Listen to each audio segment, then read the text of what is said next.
ሰላም እንዴት ናችሁ? አንድ ከስተመር የጠየቀችኝ ጥያቄ ፍሪዝ ላይ ኪውማን መሰራት ይችላል ወይ ብላኛለች እና አዎ ፍሪዝ ላይ ኪውማን መሰራት ይችላል። ዌቭም ሆነ ስትሬትም ሆነ መሰራት ይችላል።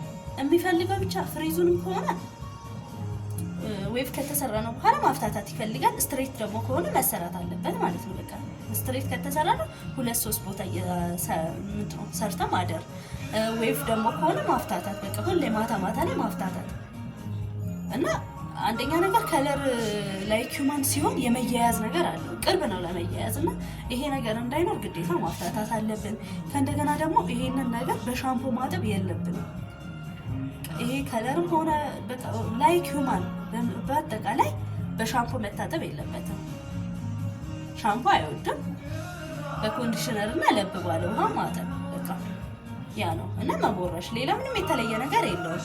ብዙ ጊዜ እንለዋለን እንሰራበታለን። እንደዛ የምናደርግ ከሆነ የመቆየትም ቻንሱ አሪፍ ነው። ይሄንን ልነግራችሁ ነው እና ከስተመሪ ይሄንን ነው መልስ ያለኝ። በዚህ ከለር ራሱ በፊት ተሰርቼ ፖስት ያደረኳቸው ቪዲዮዎች አሉና ያንንም ማየት ትችያለሽ። እኔ ተሰርቼዋለሁ እና ምንም ነገር ጥርጣሬ እንዳይገባሽ ነው። ፍሪዝ ላይ ኪውማን ይሰራል። እኔ ከአንዴም ብዙ ጊዜ ተሰርቼዋለሁ እና ላንች መልስ ለመስጠት ስለፈለኩ ነው። አመሰግናለሁ። እና የምትፈልጉ ሰዎችም ደግሞ ኢንቦክስ አድርጉልኝ። ያላችሁበት ነፃ ዴሊቨሪ ያደርሳሉ። አዲስ አበባ ውስጥ ክፍለ ሀገርም መላክ ይቻላል። በብዛትም ማስረከብ ይቻላል። የምትፈልጉ ሰዎች ኢንቦክስ አድርጉልኝ። ያላችሁበት አደርሳለሁ። ኦሪጂናል ላይ ኪውማን ነው። አመሰግናለሁ።